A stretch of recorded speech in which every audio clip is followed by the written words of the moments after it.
if I gave you all power right now to fix two things globally, what two things would you attack or fix? Everybody would speak the same language because language is the great divider of peeps. And when black folks go from the United States of America and barely can speak one language, and then go to a place like Brazil where they speak an entire other language, and by categorization of racism, these are folks that would be 80 million, while we, 30 million if that? You got 3 times the amount of people who want to know truth to power, but they are forced to speak Portuguese as we speak kind of broken English, and they speak broken Portuguese. So if I had that power that makes some common sense, it would be everybody would be on the same plane speaking the same language, so we understand each other a lot better to connect, and it would make the diaspora stronger, you know. What else?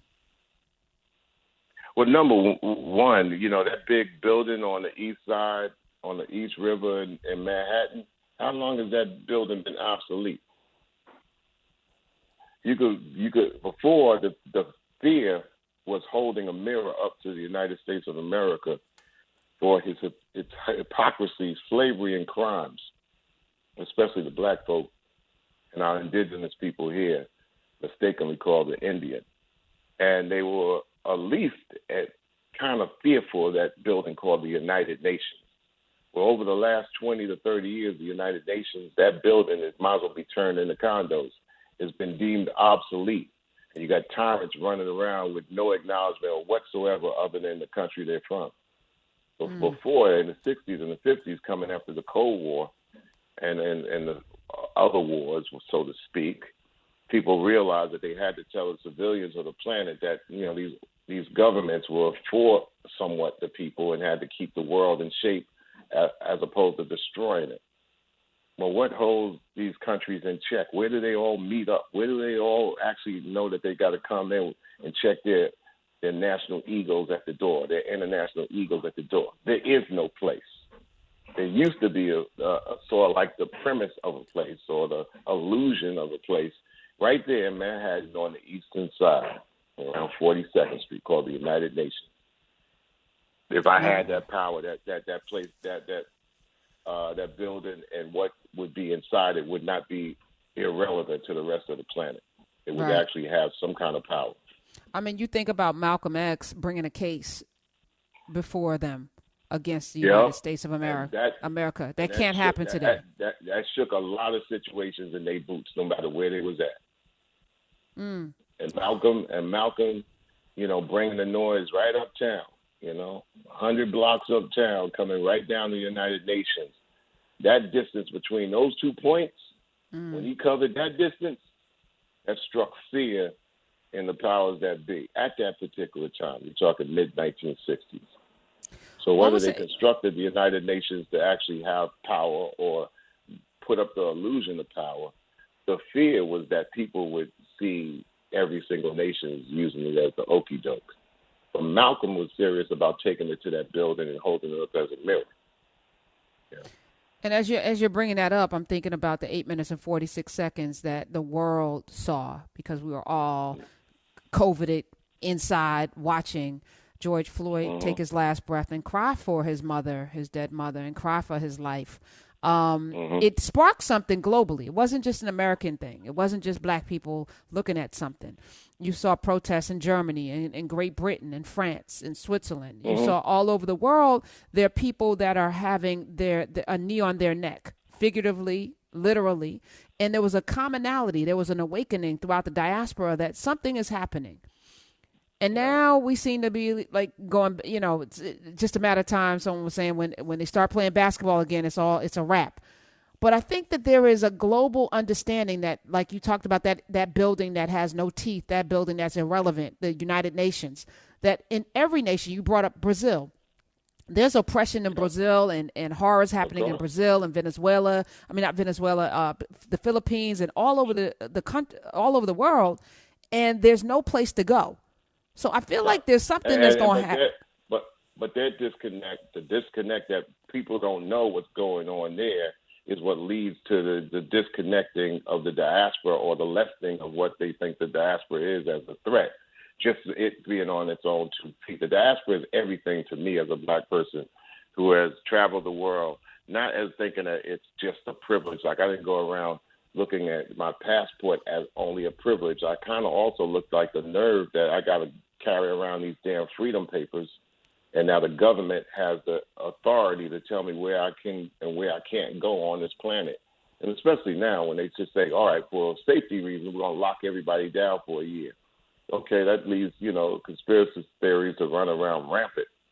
But, it is places that you can go in the world and keep going in the world, but everybody needs to be kind of connected in the diaspora. This is why, if anybody thinks we're going to make changes, overnight changes in the United States of America, being chained only to the United States of America and cut off from the rest of the planet, understand this, that the rest of the planet is always looking on the outside, looking in. The United States of America is a 2,000 by 3,000 mile box that's smaller than the rest of the planet, always looking in. So then you got people around and say, damn, we used to look up to you, but, y'all tripping there. How you let Trump get on y'all's watch? And this dude is successfully, in his first term, said, I'm going to cut the world off, and I'm going to keep the United States as its own box. And so it's the hot box. And the fear is that the next 4 years, when it's a hot box, what's the incendiary type of nature that explodes within the hot box? You already seen a scene where people already was locked in their own cribs as a hot box. Now locked in your own country as a hot box. People around the world with technology and everything else, they see the minute by minute, play by play. So when Chauvin actually had his knee on Brother Floyd's neck, everybody saw it play by play and reacted to it.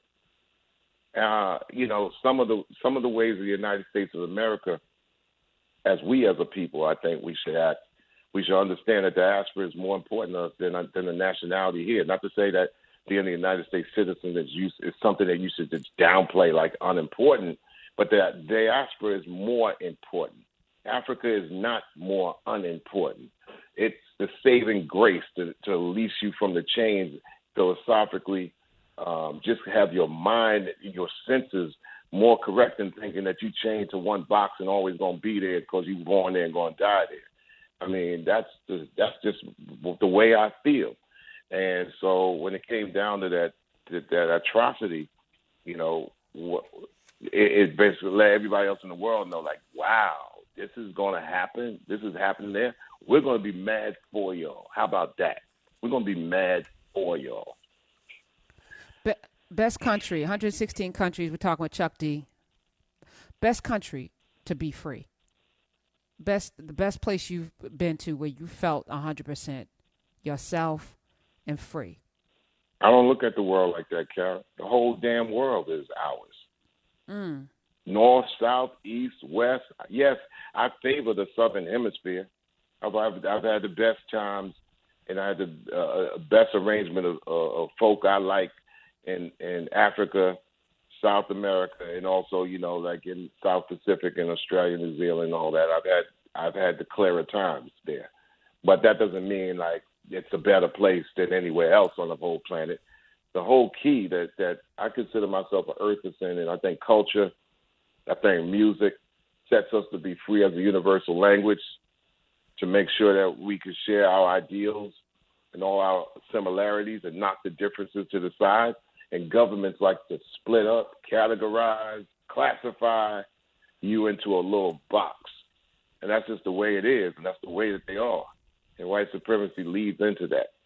So in my music, if anybody I felt that I need to gravitate to more than anybody else is Bob Marley. Yes.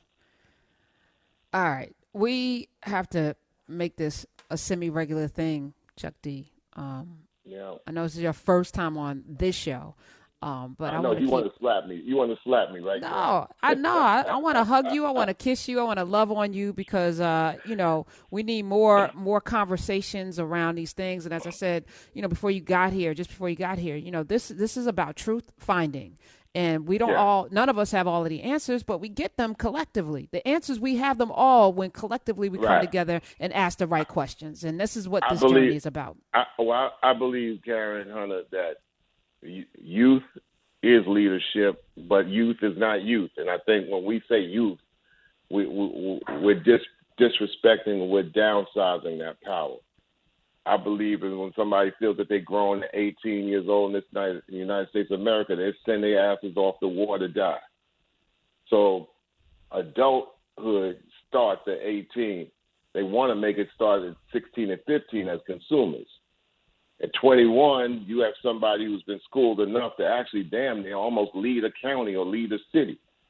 If youth is taught leadership, then they realize they're not youth, and youth is not an excuse. When somebody goes up to somebody and says, "Oh man, I think I'm too young," I said, "You ain't too young. You ain't younger than everybody. You older than some." So I always play youth against youth to realize that youth ain't an excuse. But that's when I, confront them on themselves. I believe leadership is in that area between 40 and 60. I believe the learning for leadership is in that area between 25 and 40. And leadership is basically leading situations forward, not just thinking about your damn self. And you always could play people against people. Like if somebody 15 years old feel that, that they young and they don't know enough, then you play them against their 10-year-old brother and sister. So you want them to have the same rights you got. They'll tell you no. Why? Because I earned mine. Okay? So everybody gets a situation where they earn something and actually could say, okay, now you're in charge of this person who ain't earned what you got. Those are basic foundations of any community where everybody is not going to always be in the glamour position. And if somebody's in that glamour position, they got to be taught to teach down too. And also teach that, it ain't so much glamour as people think. It's ridiculous for people to think the athletes and entertainers are going to come up with solutions and the final answers. No, we get people to shake to the lights, but within those lights is the answer of people that spend their time to do that. Because they're doing that for other people. At least that's the premise. You've been doing it. I appreciate you. I know my role.